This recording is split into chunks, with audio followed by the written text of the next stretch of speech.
성경의 기록에 의하면은 오늘 이 장면이 다윗과 요나단이 아마 이 땅에서 마지막으로 만난 장면으로 추정이 되어집니다.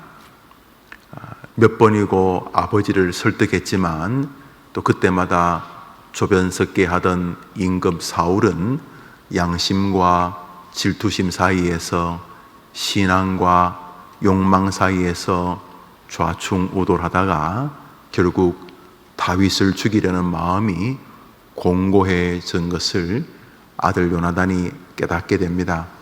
그래서 요나단과 다윗이 수풀에서 만나서 부둥켜 안고 울면서 나누는 이야기인데, 성경에서 다윗 이상으로 걸출한 사람을 꼽으라면 저는 요나단이라고 생각을 합니다. 그는 가만히만 있으면 사울을 이어서 이스라엘의 두 번째 임금이 될 수 있는 인물이었고, 아버지 사울 이상으로 국민들의 신망을 얻던 아들이었습니다. 종 하나와 자신만이 적지에 뛰어들어서 적지를 완전히 휘저어버리던 굉장히 우수한 장군이기도 했던 요나단은 훌륭한 신앙인이었고, 하나님 앞에서 신앙적 자세가 참 보드러운 사람이었습니다. 요나단이 뭐라고 말합니까? 다윗아, 내가 볼 때에 우리나라의 임금감은 나 요나단이 아니고 너 다윗이다. 이 말 안에는 다윗을 향한 깊은 사랑과 다윗 그 인격을 그대로 존중하는 아름다운 성품이 있으며, 무엇보다 하나님의 나라인 이스라엘을 하나님께서 복되게 하시려고 다윗을 세웠다는 하나님의 섭리에 대한 존중이 있지 않습니까? 요나단이 그에게 이르되 내 아버지 사울의 손이 내게 미치지 못할 것이요 너는 이스라엘의 왕이 되고 나는 너의 다음이 될 것을 내 아버지 사울도 안다 하니라 하면서 이제 부둥켜 안고 헤어지는 장면입니다. 인생을 살면서 이런 친구, 이런 동력자가 있는 삶은 그 자체가 성공적인 삶이다, 그런 생각을 하게 됩니다. 오늘 아침에 잠시 상고하려는 것은 바로 요나단이 아니고 그 뒤에 나오는 10사람들입니다. 19절을 읽겠습니다. 다윗을 지켜주는 요나단과 다르게 10사람들이 다윗이 여기 있습니다 하고 그때 권력자 사울에게 달려가서 밀고 하고 고발하는 장면입니다. 요나단은 다윗을 지켜주고 보호해 주려고 하는데 10사람들은 임금한테 가서 고발하고 임금에게 눈도장 받고 또 임금이 걸어놓은 상금을 받고 뭐 그런 생각이 있었겠죠. 그래서 다윗을 밀고 하는 사람 이야기입니다. 19절 읽읍시다. 시작. 그때의 10사람들이 기브아에 이르러 사울에게 나와 이르되 다윗이 우리와 함께 광야 남쪽 하길라산 숲을 요새에 숨지 아니하였나이까, 이렇게 말해서 이제 이 사람들이 사울에게 칭찬을 받고 또 이렇게 뭐 돈이라도 몇 푼 받고 안 그랬겠습니까? 그런데 이 10사람들, 이 다윗을 고발하는 10사람들은 사실은 이러면 안 될 사람들이었습니다. 왜냐하면 그들이 완전히 그들의 지파가 사라질 뻔했을 때에 다윗이 기꺼이 자신의 군대를 데리고 가서 10사람들을 구원해 주었던 사람들이기 때문입니다. 그러니까 사람의 탈을 쓰고는 이래서는 안 될 사람들인데, 이들이 권력 앞에 빌붙어서 자신의 생명의 은인이었던 다윗을 고발하는 장면이 오늘 본문에 나옵니다. 오늘 본문은 참 요나단 같은 사람이 멋지다, 나도 저런 사람이 있었으면 동시에 참 요나단이 멋지다, 나도 다른 사람에게 저런 사람이 돼야 될 텐데 하는 마음도 가지지만, 아이고 세상 살면서 저 10사람 같은 사람들은 안 만났으면 참 좋겠다, 할 수만 있으면 참 피해 다니면 좋겠다 싶은 사람들이 이들입니다. 결국 다윗이 군대를 일으켜서 그 숲을 쳐들어오려고 합니다. 아마 그때 사울이 군대를 일으켰으면 다윗은 도간에 든 쥐였을 것입니다. 그런데 하나님께서 사울이 군대를 동원하려고 할 때에 블레셋 사람들이 이스라엘을 공격하게 합니다. 그래서 군대를 일으켜서 10사람들의 말을 쫓아서 도간에 든 다윗을 잡으려고 할 때에 휴전선 근방이 무너진 것입니다. 아무리 덜 떨어진 임금도 그 자기 개인적 복수하겠다고 나라가 망하는 것을 방치할 수는 없으니까 할 수 없이 군대를 일으켰다가 이제 블레셋과 싸우려고 변방으로 가게 되면서 다윗이 목숨을 한번 이렇게 부지하게 되는 장면이 오늘 읽었던 23장의 내용입니다.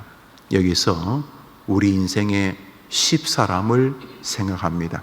우리 인생의 10사람, 다른 사람의 인생에 혹시 내가 10사람 같이 되지는 않는가? 우리 인생의 10사람 말입니다.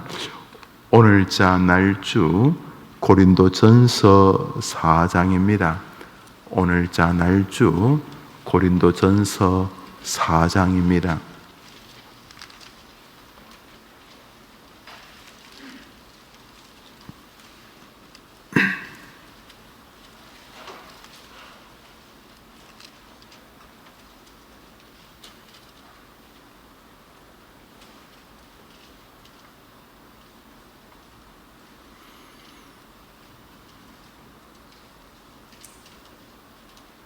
11절부터 13절까지 세 절을 읽겠습니다.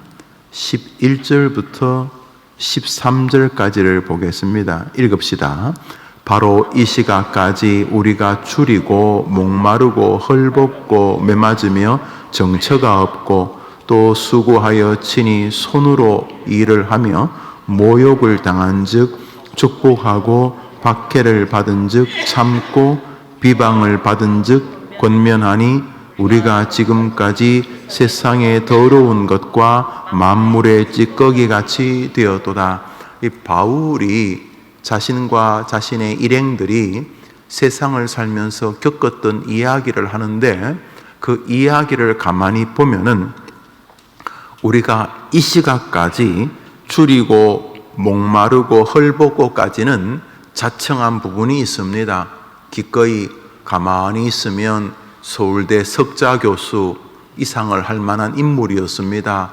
그 시대 최고의 학파 중에 하나가 가말리엘 학파였는데 우리나라의 몇몇 어떤 공부는 도제 교육이죠. 스승에서 주로 이제 음악하는 것, 또 미술하는 것은 누구 밑에 사사를 받았느냐 중요하죠. 사실 기독교 신앙도 일부분 도제 교육의 영향을 갖는데 이제 그게 많이 무너졌죠.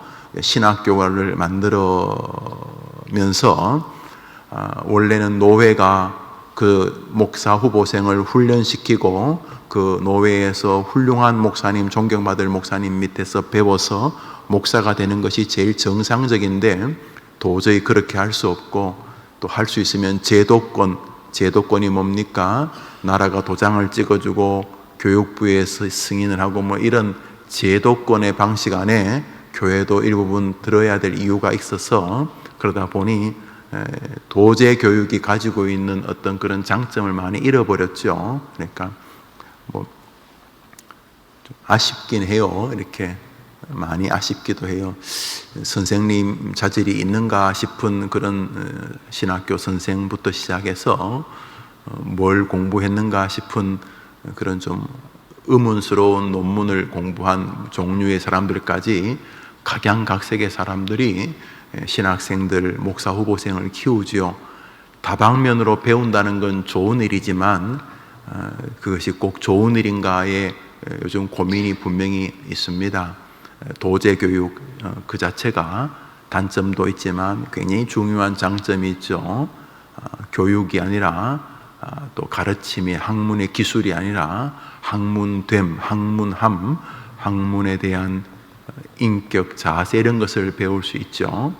우리나라도 이제 판소리 누구 밑에 사사를 받았느냐, 이 붓글씨를 누구 밑에 배웠느냐, 이 성악을 어떤 선생님 밑에서 배웠느냐가 굉장히 중요하죠. 우리나라 몇몇 학문이라고 할까요? 몇몇 분야는 아직도 도제 교육이죠. 스승에게서 이렇게 이어지는데, 이 바울은 그 시대 최고의 스승이었던 가말리엘의 제자였으니까 가만 놔뒀으면 이스라엘 혹은 로마의 최고의 교수가 되었을 것입니다. 그런데도 불구하고 예수님 영접하고는 그런 명예를 초계처럼 배설물처럼 여기게 되었고, 그는 자신이 가진 달란트로 복음을 유대인이니까 유대인들에게, 또 본인은 로마 시민권이 있으니까 또 이방인들에게 이렇게 각양각색으로 이제 복음을 전하면서 그냥 가만히 있었으면 절대로 헐벗고 줄이고 목마르고 그러진 않았을 것이라고 생각하면 자청한 면이 있습니다. 그러나 그 뒤에 나오는 부분들, 매맞고 박해를 받고 비방을 받고, 이것은 타자에 의해서 이루어지는 것입니다. 매를 자기가 때리지 않을 테니까 매맞고, 박해를 받고, 자기가 자기를 박해하지는 않을 테니까 박해를 받고, 비방을 받고. 그래서 어디까지 비방을 받았냐면, 야, 내가 쓰레기인가? 내가 쓰레기인가? 막 사람들이 그냥 나를 아주 쓰레기통으로 알고, 자기들의 정리 안 된 감정의 조각들, 쓰레기들, 감정의 가래침, 감정의 코 풀었는 거, 이런 것들을 막 나한테 다 던지고 내가 쓰레기통인가 싶을 만큼 이 바울이 말하기를 내가 비방을 받고 고통을 받아서 내가 완전히 쓰레기통처럼 되었다, 이렇게 말하고 있는데, 여기 비방을 받았다는데, 우리가 알다시피 바울 이 어른이 비방을 받을 만한 인물이 아니지 않습니까? 그렇다면 오늘 아침에 사무엘서에서 잠시 보았던 다윗의 생애 가운데 요나단 같은 좋은 동료, 야, 참 멋진 사람, 이런 사람도 우리 인생에 만나지만 예상외로 무척이나 많은 사람, 다시 말해 이 시대의 많은 십사람들을 우리가 같이 만나고 함께 살아가는 것이 아쉽기는 하지만은 이상한 일은 아니라는 사실을 알게 됩니다. 다시 말해 그 멋진 하나님의 사람 다윗에게도 정말, 야, 이놈아, 너는 그러면 안 되지, 너는 이 나쁜 놈아, 너는 아니 딴 사람이 나를 배신하는 건 내가 그렇다 치자, 돈이 좋고 권력이 좋아서 그래 그렇다 치자. 그런데 이놈아, 너는 나를 배신하면 안 되지, 이놈아. 그게 이제 십사람인데 배신하죠. 믿음의 사람 다윗, 하나님이 그렇게 좋아하셨던 다윗 같은 그 걸출한 믿음의 사람에게도 요나단만 있지 않았다, 이런 이야기입니다. 십사람이 있었지요. 예. 그 멋진 하나님의 사람 바울 다 버리고, 정말 자신이 자랑할 만한 거 다 버리고, 세상 사람이 부러워할 만한 것 다 버리고 주를 위해 자기 인생을 드린 이 바울, 보편적으로 생각해 하나님이 나 정도는 챙겨주셔야 안 되나? 다른 목사는 모르겠지만 나 정도는 좀 챙겨주셔야 안 되나? 내가 이거 다 버리고 내가 주를 위해 사는데, 이런 생각도 할 만하지 않습니까? 그런데 보십시오. 자기가 가만히 자기를 보니까, 와, 내가 쓰레기통인가? 만물의 찌꺼기처럼 개나 소나 다 나를 쓰레기통처럼 취급하고 있구나. 이 말은 이 멋진 하나님의 사람 바울에게도 수많은 십사람들이 있었다 하는 것입니다. 두 본문을 살펴보면서 우리는 그런 사람들이 내 주변에 없기를 바라지만은 없기를 바라는 것과 없는 것은 다르다는 사실을 알게 됩니다. 우리 인생에 십사람이 있다고 해서 이건 부단 사람만이 아닙니다. 환경, 여건, 우리는 십 같은 병을 만납니다.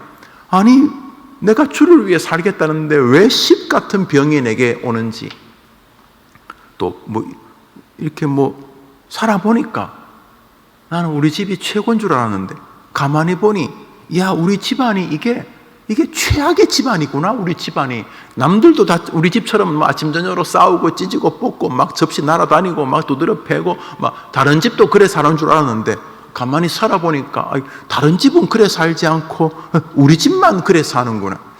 다른 사람도 다 나처럼 그래 사는 줄 알았더니 다른 사람은 그래 안 살고 나만 이렇게 사는구나. 우리는 살면서 인생의 시입을 만나게 돼.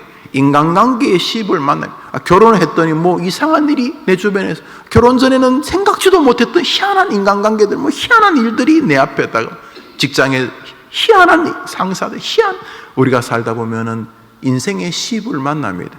그런데 그렇지 않기를 바랄 수는 있지만은 놀랍게도 그렇지 않을 수 없도록 하나님이 하나님의 백성을 다루고 있다는 사실을 알게 됩니다. 그러므로 옆에 사람 때문에 나는 더 이상 믿음 생활 안 하겠어요.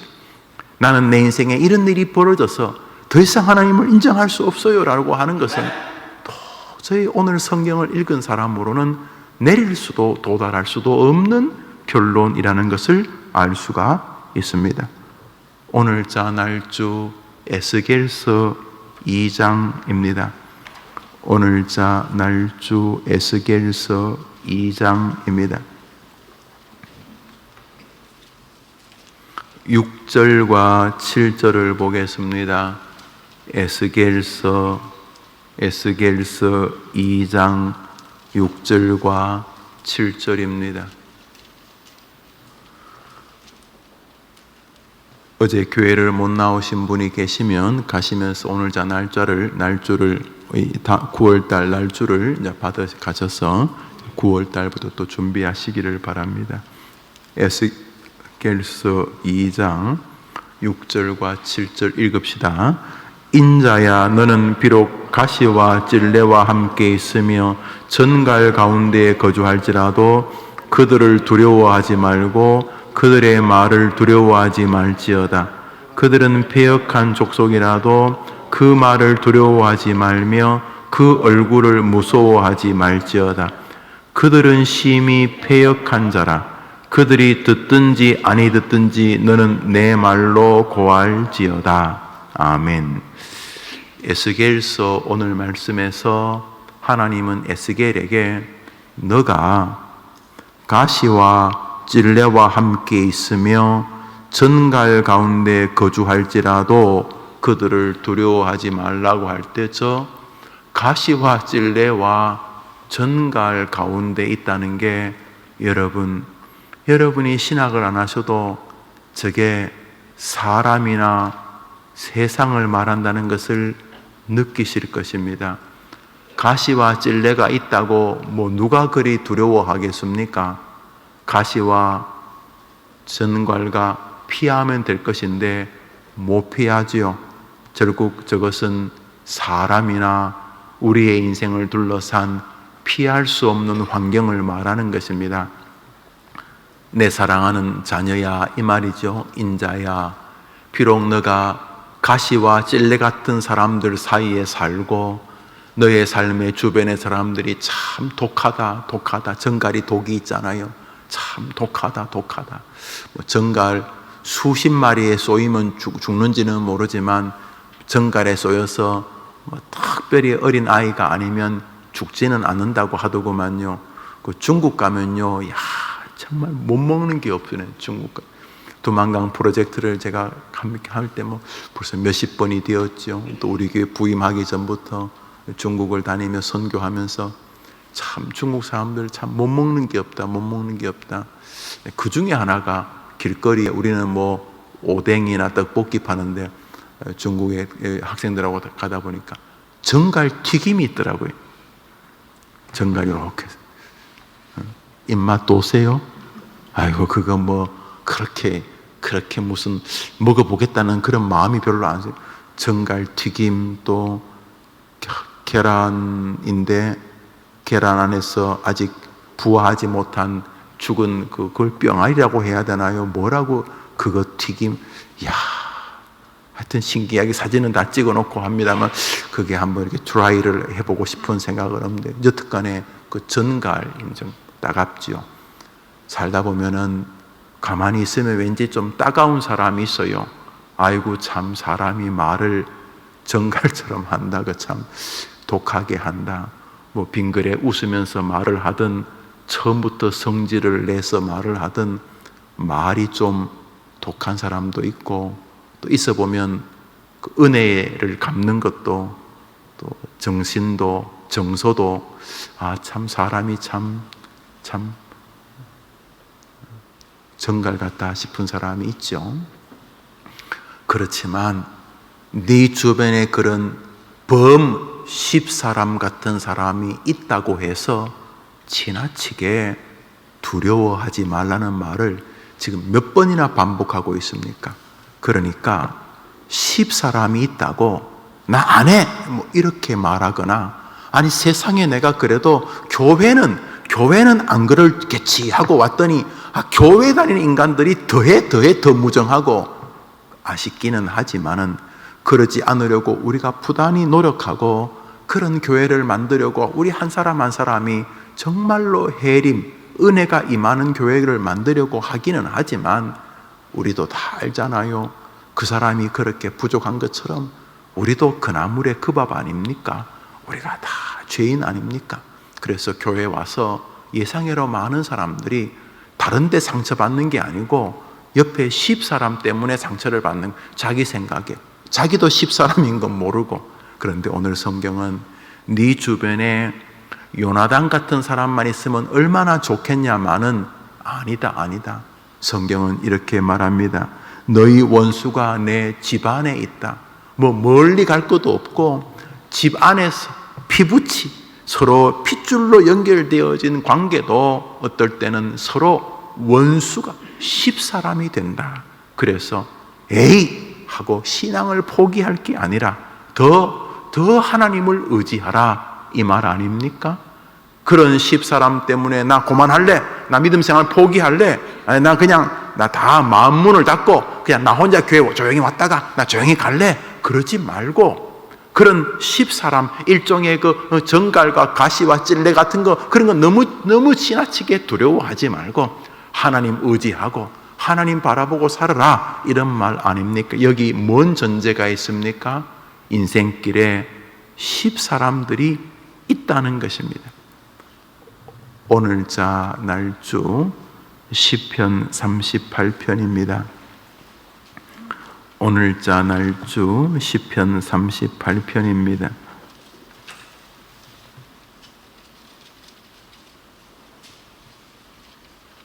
11절 12절을 보겠습니다. 11절 12절을 보겠습니다. 읽읍시다.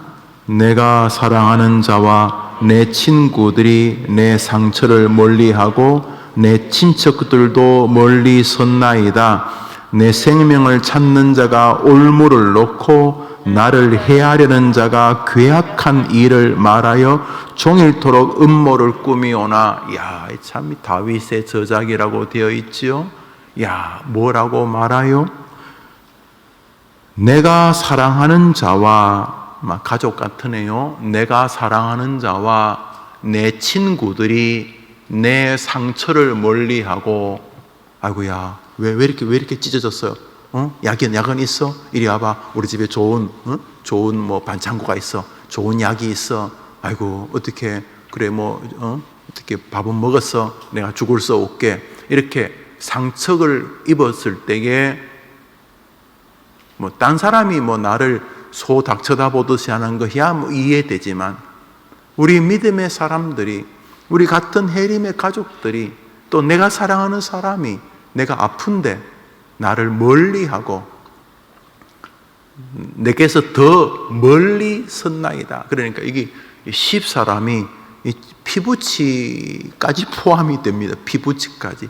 심지어 다음 구절을 읽어보지요. 다음 구절 시작. 내 생명을 찾는 자가 올무를 놓고, 야, 이건 무슨 이렇게 노루 잡으려고, 토끼 잡으려고 산에 이렇게 철사로 목을 놓아놓은 것처럼, 트랩을 이렇게 놓아놓은 것처럼, 발목 걸리도록, 그렇게 하는 것처럼 아주 그냥, 내가 이렇게 실수 안 하나, 저 언제 저렇게 넘어지나, 이렇게 사람에게 언제 이렇게 걸려고, 사람을 이렇게 걸려고 하는 아주 사방이 그냥 지뢰로, 사방이 뭐라고 하냐, 우리는 목이라고 하는데, 철사로 함정을 만들어 놓고, 올무를 만들어 놓고, 나를 잡으려고 기다린, 야, 다윗 주변에 아주 10사람들이 널렸습니다.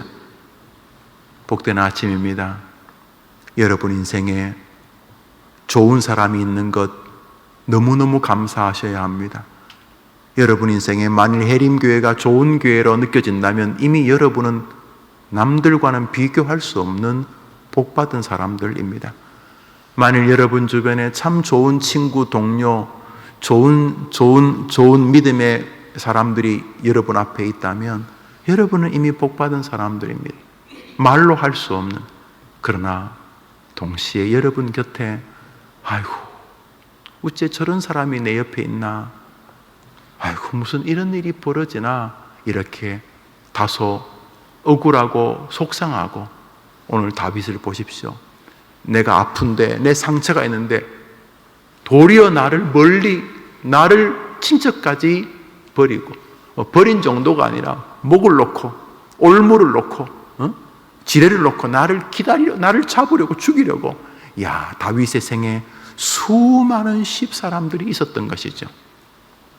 그렇다면 하나님이 사랑하는 다윗에게, 바울에게 10사람이 있었다면 우리에게 10사람이 없는 게 이상한 거죠.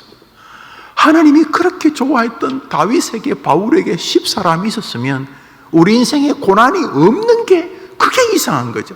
그래서 고난이 없는 것이 우리의 목표가 되면 안 된 거죠. 그 고난 속에서 다윗과 바울처럼 하나님의 자랑거리가 되는 것이 우리의 기도가 되고 소망이 되어야 되는 거죠. 우리 한번 따라 할까요? 내 인생에 10사람들이 있는 것이 전혀 이상한 것이 아니다. 한번 더 할까요? 그것이 하나님께서 나를 버린 증거도 아니다. 살다 보면은 그저 참 믿을 만한 사람에게 배신을 당한다. 참 괴롭지요. 그렇지만 이상한 것은 아니다. 이런 것이죠. 그러면 이 사람 다윗은 어떻게 이 수많은 지뢰밭 속에서, 이쯤 되면 참 마음이 많이 상할 만한데, 아니 내가 살려줬는데 저놈이 나를, 아이고 이놈아, 이 10사람, 이 나쁜 놈들아, 너희들은 나한테 그러면 안 되는데, 그러고 있을 것 같은데도 어떻게 다윗은 이 하나님의 멋진 사람이 되었는가? 19절 20절을 읽읍시다. 21절 22절 두 절을 읽읍시다. 21절 22절 시작. 하나님이여 나를 버리지. 21절 22절 시작. 여호와여 나를 버리지 마소서. 나의 하나님이여 나를 멀리하지 마소서. 속히 나를 도우소서. 주 나의 구원이시여. 할렐루야. 10사람하고 맞짱 뜨려고 인생을 살면 시간 낭비입니다. 10사람이 한 명 정도면 맞짱을 뜨겠습니다만, 사방이 10사람인데 무슨 수로 10사람하고 싸우다가 인생을 다 끝내겠습니까? 그거 다 해명하려고 앉아가지고 너무 해명도 그렇게 시도할 필요 없어요. 제가 살아보면서 목회해 보니까 이렇게 설명하면 더 복잡해지더라고요. 예를 들어 김용훈 너 여자다. 그 여자가 아니란 걸 설명하는데 훨씬 더 많은 시간이 걸려요. 그냥 어떻게 하냐? 여호와여 나를 도우소서. 하나님이여 나를 지켜 주옵소서. 인생의 10사람 만날 때 피할 길은 하나님인 줄 믿으시기 바랍니다. 결국 하나님의 의도는 명백합니다. 우리 주변에 우리의 죄로 인하여 또는 우리의 한계로 인하여 수많은 10사람들 사이를 걸어가면서 그 많은 10사람들을 때문에, 그 많은 10사람들을 통하여 우리를 누구에게로 빨리 나아가게 하시려는 의도인가? 하나님이십니다. 인생의 수많은 찔레와 가시와 전갈, 가난과 질병과 억울함을 하나님이 우리에게 주시는 이유는, 우리 인생에 그런 일들이 쭉 펼쳐져 있는 이유는, 지난 인생도 그렇고 지금도 그렇고 앞으로도 그런 일들이 결국 나를 피해가지 않을 이유는 한 가지입니다. 저 구절, 여호와여 나를 도와주시옵소서. 내가 여호와께로 피하나이다. 요거 받아내고 싶어서입니다. 인생의 10사람 만나서 지나치게 억울해하고 한숨 쉬고 한탄하고 저주하고 그러지 마시고, 10사람들은 나를 하나님께로 옮겨가게 만드는, 나를 하나님을 더 의존하게 만드는 하나님의 변장한 사신들이다, 이런 뜻이다 이 말입니다. 오늘 하루 10사람 때문에 머리 쥐어뜯고, 10사람 때문에 고주망태가 되고, 10사람 때문에 마음밭이 다 망가지는 것은 전혀 하나님의 의도가 아닙니다. 10사람들을 통해서 하나님이여 나의 구원자시여, 믿으리 하나님밖에 없습니다. 믿으리 아주 없도다. 주 나의 반석이시니 그 위에 내가 서리라. 오늘 하루 10사람들 곁에서 거기 빠져서 헤매지 말고, 인생의 10사람, 인생의 아픔, 인생의 찔레와 가시가 여러분을 하나님과 더 가까이 하게 하는 기적 같은 날이 오늘 되기를 바랍니다. 그날의 주인공 되시기를 주님의 이름으로 축복합니다. 주님 가르친 기도로 예배를 마치고 자유롭게 기도하겠습니다. 저는 오늘 우리 교인분들과 또 우리 노예분들과 수련회로 제주도에 갔다가 내일 돌아오겠습니다. 기도해 주십시오.